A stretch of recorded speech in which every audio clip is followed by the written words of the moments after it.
This video serves as a bit of a follow-up to last video where I showcased my rank 5 Lumatrix, but more importantly, I want this video to be a sort of guide to this character. I'm going to do my best to answer questions that I think a lot of people have about Lumatrix, but also most of this video is not going to be about the basics. A lot of this is going to be more advanced tips that really help you optimize Lumatrix's gameplay and help you get the most out of him. And straight away I want to just say that this video will be timestamped by topic, so if you have a specific question or you just know the basics of Lumatrix already, you can feel free to skip ahead or around the video wherever you like, and I won't be offended, probably. Bitch. But we're just going to jump straight into the basics and go over his rotation and kit again. Lumatrix gives himself an evade charge when holding his heavy attack, and when this gets triggered, the opponent gets stunned and Lumatrix turns himself invisible. This is basically the bread and butter of this entire character. This invisibility is put on cooldown whenever the opponent throws a special attack, but this can be removed by either punishing a special or by knocking him down with a heavy attack. This means that you're invisible until they throw a special, and then typically you punish the special and go right back into invisibility. As for his damage rotation, throwing a special 1 while invisible gives you an unblockable passive, and if you throw a special 2 while you have this unblockable, you will gain 2 furies instead of 1, which means his rotation becomes throw a special 1 into a special 2 consecutively after reaching 3 bars of power. This will give you huge fury damage, and then you're basically just hitting the opponent until they drop dead, which happens pretty quickly with this character. That's about all you need to know for his damage rotation. Unironically, Lumatrix is very simple when broken down. However, there is one thing that you should be aware of which is built naturally into your rotation, as you will gain cunning passives every time you activate special attacks or invisibility. These are basically just precision and cruelty effects built into one passive, and at 8 passives, all of his attacks become guaranteed critical hits, so this is a huge source of his consistency as far as damage is concerned.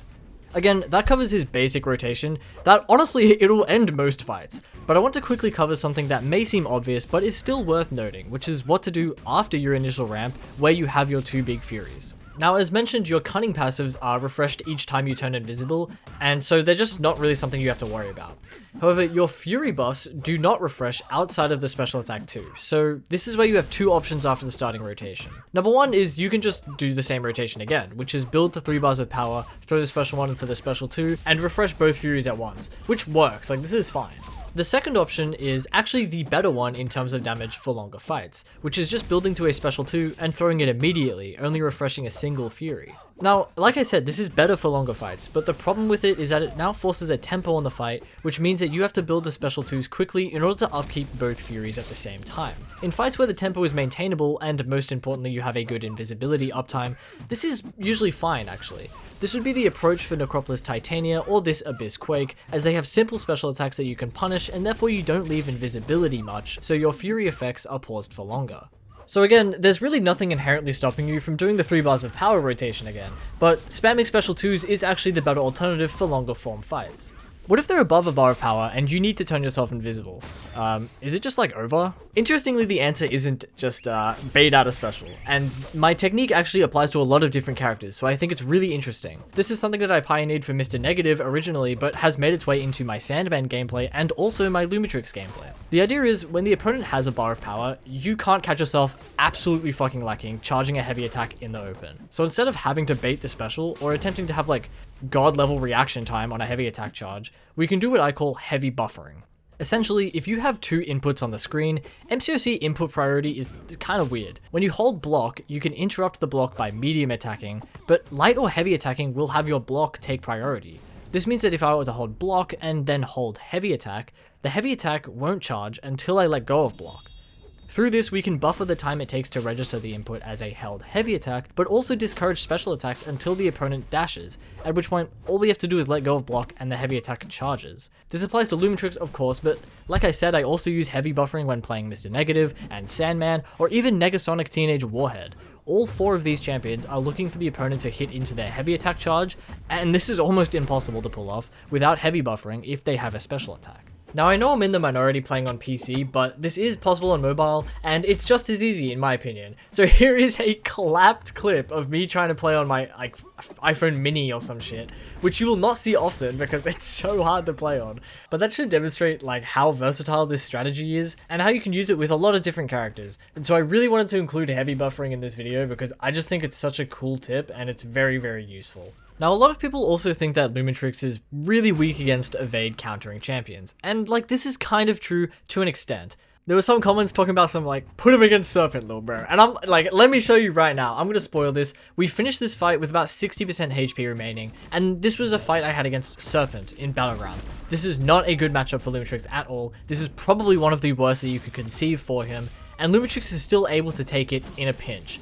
So for you smart cookies that are watching, you probably already noticed how the fuck did you activate invisibility without evade.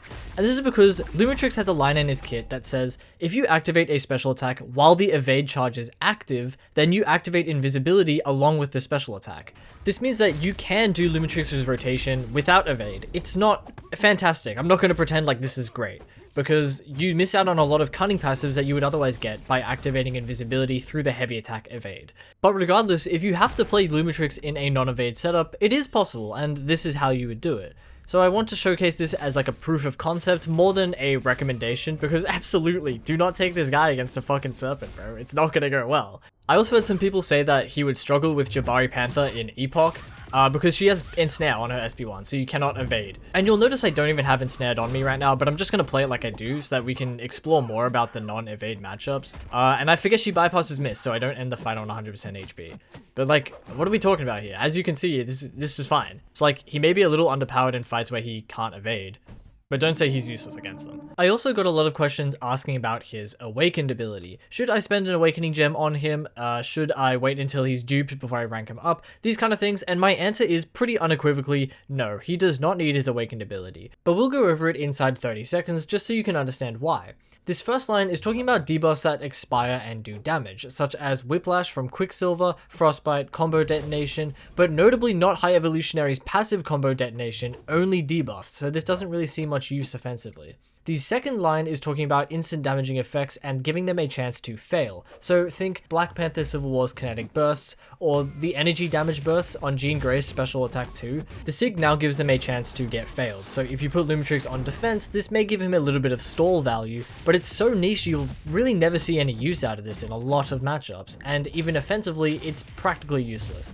I think that about covers everything that I want to say about Lumatrix. There are a few other things, such as the insane idle synergy that he has, or keeping them below a bar of power so that you can get another free combo when invisible. But like, if I included all of these things, it would be a half-hour video. I'm not really about that, so. And I think that about concludes the Lumatrix saga that is happening on this channel. If you enjoyed watching, then if I make another video, I hope to see you there.